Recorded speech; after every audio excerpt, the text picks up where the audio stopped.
गौरी, बस ये कुछ दिन मुश्किल है, मेरा साथ ऐसे मत छोड़ो। कालू, सच तो ये है कि मैं बस तुम्हारे साथ तुम्हारे पैसे के लिए थी। अब तो तुम्हारे पास एक फूटी कौड़ी भी नहीं है। अब मैं भला क्यों आऊं रोज रोज तुमसे मिलने। गौरी, तुम फिक्र मत करो, मैं कोई बिजनेस शुरू करता हूँ। जाओ जाओ, पहले बिजनेस शुरू कर लो, फिर आना मेरे पास। ऐसे कहकर गौरी कवि वहां से चली जाती है। क्या करूँ, कहाँ से लाऊं पैसे? रानू चिड़िया के पास जाता हूँ, क्या पता रानू चिड़िया कोई मेरी मदद कर दे। ऐसे सोचकर कालू कौवा रानू चिड़िया के पास जाता है। रानू बहन, बहुत निराश होकर आया हूँ, लेकिन आपसे बहुत उम्मीद है मुझे। क्या बात है कालू भैया, सब ठीक तो है? कालू कौवा सारी बात रानू चिड़िया को बताता है। कालू भाई, सबसे पहले तो गोरी जैसी लालची पक्षी पर आप अपने पैसे क्यों ज़ाया कर रहे हैं? पूरे जंगल को पता है कि गोरी कैसी कवि है, फिर भी आप अपना सारा अनाज और पैसा उस जैसी कवि पर उड़ा रहे हैं। रानू बहन, मैं मानता हूँ मुझसे गलती हो गई, लेकिन अब इस समय एक फूटी कौड़ी भी नहीं है मेरे पास। मैं क्या करूँ? कालू भाई, सर्दी है, आप गाजर का हलवा बेचा करें, आपका बिजनेस अच्छा चल जाएगा। लेकिन रानू बहन, गाजर का हलवा तो मुझे बनाना आता ही नहीं। कालू भाई, आपने मुझे बहन कहा है, और आपकी ये बहन कब काम आएगी आपके? मैं बना कर दिया करूँगी आपको गाजर का हलवा। मुझे पता था, मुझे पता था, मेरी बहन मेरी मदद ज़रूर करेगी। अच्छा, अब मैं चलता हूँ, मौसम काफ़ी ख़राब है। मानो नहीं आया अभी तक। वो आते ही होंगे दाना लेने। कालू कौवा रानू चिड़िया के घर से जा रहा था और मानो चिड़ा आ रहा था। मानो कालू को घर से निकलते हुए देख लेता है। रानो, ये कालू क्या करने आया था? वो कालू भाई को बिजनेस शुरू करना था, मुझसे मशवरा करने आए थे। सारे जंगल में तुम्हारे पास ही आना था कालू कौवे को। कालू कोई अच्छा पक्षी नहीं है। मैं नहीं चाहता कि आइंदा तुम कालू से कोई राब्ता रखो। मानो जी, ये कैसी बातें कर रहे हैं आप? कालू तो बिल्कुल मेरे भाई जैसा है। अच्छा रानो, जल्दी से भोजन ले आओ, बहुत भूख लगी है। अगली सुबह तेज बारिश हो रही थी। अच्छा रानो, मैं जा रहा हूँ काम पर। ध्यान से जाना मानो जी, बारिश बहुत तेज है। मानो चला जाता है। थोड़ी देर बाद कालू कौवा रानो चिड़िया के घर आता है। रानू बहन, हमारा प्लान तो फेल हो गया। बारिश में गाजर का हलवा बेचने कैसे जाऊँगा? कालू भाई, फिक्र क्यों करते हो? हम थैले के ऊपर एक बड़ा छाता लगा लेंगे। मेरे पास एक छाता पड़ा है। कालू कौवा थैले के ऊपर छाता लगा लेता है और रानू चिड़िया उसे हलवा बनाकर देती है। कालू कौवा हलवा बेचने निकल जाता है। तोता जाता है और कालू कौवे से हलवा ले आता है। अच्छा तो कालू भाई, आज से ये बिजनेस शुरू कर रहे हो? हाँ कबूतर भाई।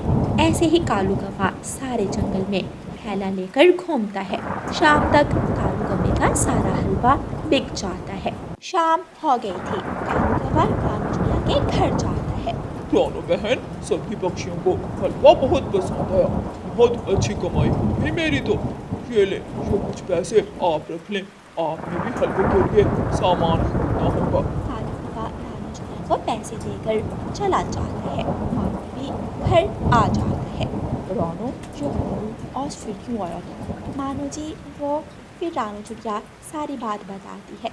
अच्छा अच्छा, ये भी अच्छा है। फिर ऐसे ही हर रोज रानू चिड़िया कालू कौवे को गाजर का हलवा बनाकर देती और वो बेच आता। रानू बहन, अब मेरे पास काफ़ी पैसे जमा हो गए हैं। मैं एक होटल बनाने का सोच रहा हूँ, लेकिन होटल में हलवा आपके हाथ का ही बनेगा। ये तो बहुत अच्छा सोचा है आपने। कालू भैया, आप होटल बनवाने का काम शुरू करें, मैं आपके साथ हूँ। कालू कौवा रानू चिड़िया के घर से जा रहा था। रास्ते में कालू कौवे को गोरी कवि नजर आती है। कालू, अरे ओ कालू, कब से नजर नहीं आए? कहाँ बिजी रहते हो आजकल? गोरी, अब मैं तुम जैसी चालाक कवि से बात नहीं करता। कालू कौवा ऐसे कहकर वहां से चला जाता है। मैं भी तुम जैसे गरीब पक्षी से बात नहीं करना चाहती। हलवा बेचने वाला गरीब कौवा। कुछ दिनों बाद कालू कौवे का होटल बन जाता है। चिड़िया का पति मानो चिड़ा चिड़िया से कहता है। रानो, मुझे एक हफ्ते के लिए दूसरे जंगल जाना होगा। रोज़ रोज़ इस बारिश में वापस आना बहुत मुश्किल है। मैं फैक्ट्री में ही रहूँगा कुछ दिन। ठीक है मानो जी, मैं आपका सामान पैक कर देती हूँ। रानू चिड़िया मानो चिड़े का सामान पैक कर देती है और मानो चिड़ा दूसरे जंगल चला जाता है। गौरी कवि कालू कव्वे के होटल के सामने से गुजर रही थी। इस कालू का होटल कितना सुंदर है और हलवे की खुशबू कितनी अच्छी आ रही है। गौरी कवि होटल के अंदर जाती है। रानू चिड़िया हलवा बना रही थी और कालू कौवा सब ग्राहकों को हलवा लाकर दे रहा था। कालू, मुझे तुमसे बात करनी है। गौरी, अगर हलवा खाने आई हो तो बैठ जाओ, वरना मुझे तुमसे कोई बात नहीं करनी। गौरी कवि गुस्से से लाल हो जाती है और कालू के होटल से चली जाती है। उस छोटी चिड़िया की वजह से कालू मुझे जरा भाव नहीं देता। उस छोटी चिड़िया को तो मुझे रास्ते से हटाना होगा।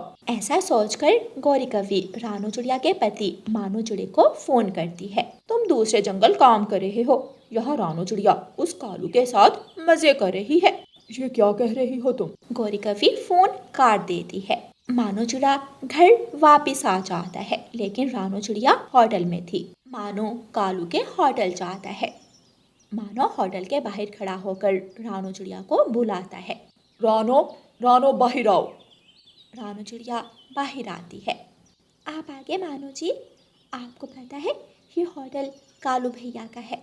मानो चिड़ा रानू चिड़िया को गौरी की काल पर की हुई बात बताता है। गौरी भी वहाँ आ जाती है। मानो आ गया, अब आएगा मजा। मानो जी, ये झूठ है। तुम्हें क्या लगता है रानो, मैं उस कवि पर विश्वास करूंगा?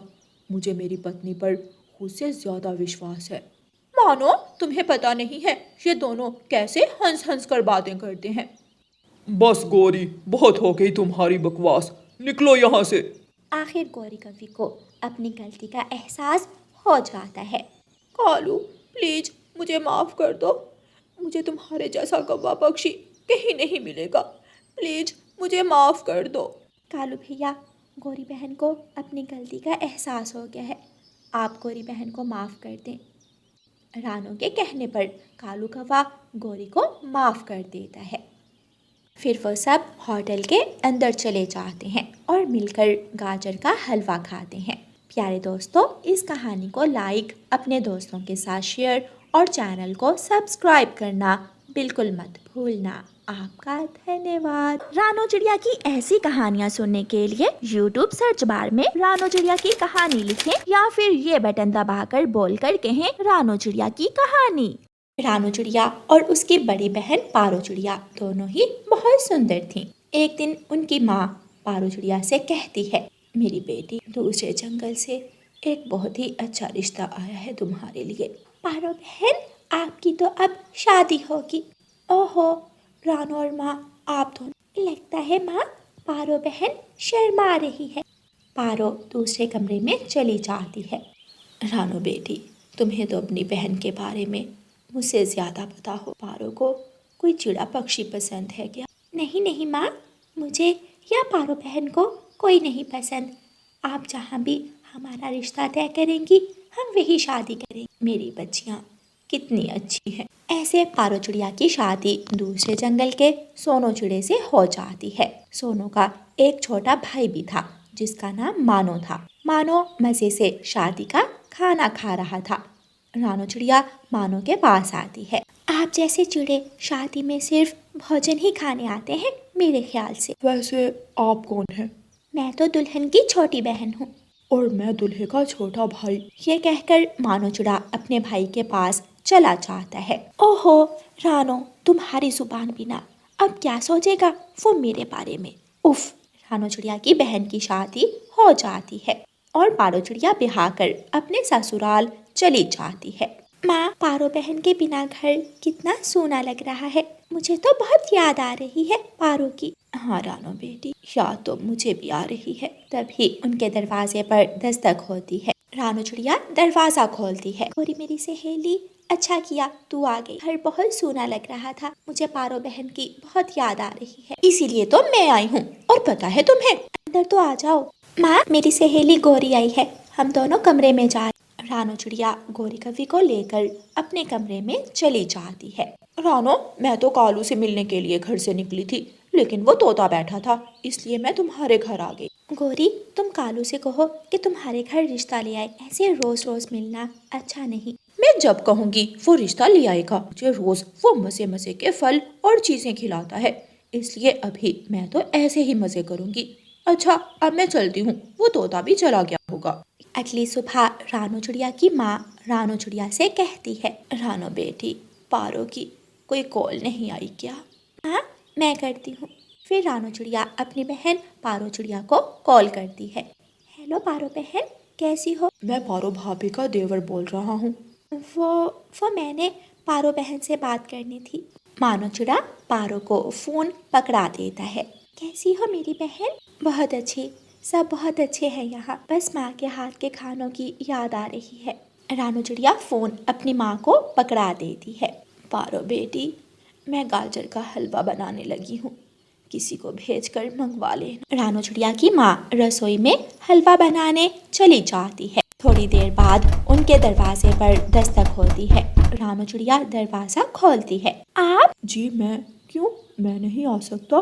नहीं, ऐसी कोई बात नहीं, आप अंदर आ। कैसी हैं आप? आगे बेटा तुम खेलो, हलवा तैयार है, ले जाओ। माँ जी, आपके जैसी माँ ऊपर वाला सबको दे, लेकिन क्या आप मुझे कुछ नहीं खिलाएंगी? मानो बेटे के लिए चाय बन। रानू चिड़िया मानो चिड़े के लिए चाय बनाकर ले आती है। बहुत अच्छी चाय बनी है, लगता है घर में शक्कर बहुत ज़्यादा पड़ी है। आप मेरा मजाक उड़ा रहे हैं? लगता है आपको बुरा लगा, मैं तो बस। मानो इतना ही कहता है कि रानू चिड़िया अपने कमरे में चली जाती है। लगता है रानो बुरा मान के। अरे नहीं मानो बेटा, बस वो ऐसी ही है। ऐसे ही वक्त गुजरता रहा। पारो चिड़िया के घर एक सुंदर सा बेटा पक्षी आ जाता है। माँ माँ, क्या हो गया रानो बेटी? माँ आप नानी बन गई और मैं मौसी। क्या सच में? रानो बेटी, चलो अभी चलते हैं पारो के घर। रानू चिड़िया और उसकी माँ पारो चिड़िया के घर पहुंच जाते हैं, लेकिन घर में सिर्फ मानो चिड़ा था। आप आइए आइए, अंदर आइए। पारो कहाँ है? वो अभी हॉस्पिटल है। क्या आप मुझे वहाँ लेकर जा सकते हैं? बस वो वापस आते ही होंगे। तभी मानो चिड़े को अपने बड़े भाई सोनू की कॉल आती है। मानो, मानो, तुम्हारी भाभी। भैया, क्या हुआ है भाभी को? क्या, ये आप क्या कह रहे हैं? आखिर हुआ क्या है? तुम रो क्यों रहे हो? रानो, वो भाभी। क्या हुआ है मेरी बहन को? अब वो इस दुनिया में नहीं रही। रानू को तो अपने कानों पर विश्वास नहीं हो रहा था। तुम झूठ बोल रहे हो, झूठ बोल रहे हो तुम। रानू चिड़िया अपनी बहन के बेटे को अपने घर ले आती है। नन्हे पक्षी, अब तुम यहाँ रहोगे, वो सब बहुत बुरे हैं, मैं उनके पास नहीं छोड़ सकती आपको। रानू चिड़िया की माँ भी घर आ जाती है। रानो बेटी, मुझे पता है पारो का दुख जितना मुझे है उतना ही तुम्हें, लेकिन मुझे तुमसे कुछ बात करनी है। सोनो और उसके घर वाले चाहते हैं कि तुम मानो से शादी कर लो, ऐसे तुम इस नन्ही सी जान को भी पाल सकोगी। माँ, उन्होंने मेरी बहन को मार दिया और आप ये चाहती हैं? रानो बेटी, जिस पक्षी की जितनी जिंदगी लिखी है वो उतनी ही जिएगा, इसमें हम पक्षी कुछ नहीं कर सकते। कुछ दिनों बाद रानू चिड़िया मान जाती है। वो अपनी माँ के पास आती है। माँ, ठीक है, मैं तैयार हूँ मानो से शादी के लिए। मेरी बच्ची, मेरी प्यारी बच्ची, मुझे गलत मत समझना, लेकिन इस तरह एक बच्चे को उसके बाप से दूर रखना भी ठीक नहीं है। और रानो बेटी, मानो बुरा पक्षी नहीं है, अपनी माँ को गलत मत समझना। इस तरह रानू चिड़िया की शादी मानो चिड़े से हो जाती है। रानो जी, पारो भाभी बहुत अच्छी थी, मुझे बहुत याद आती है उनकी। मेरी माँ नहीं है और वो बिल्कुल मुझे माँ जैसा प्यार देती थी। मानो रोने लग जाता है। मानो जी, ऊपर वाले की मर्जी के खिलाफ हम पक्षी कुछ नहीं कर सकते। अगर भाग्य में यही लिखा था तो यही होना था। फिर रानू चिड़िया उस घर को फिर से खुशियों से भर देती है। प्यारे दोस्तों, इस कहानी को लाइक, अपने दोस्तों के साथ शेयर और चैनल को सब्सक्राइब करना बिल्कुल मत भूलना। आपका धन्यवाद।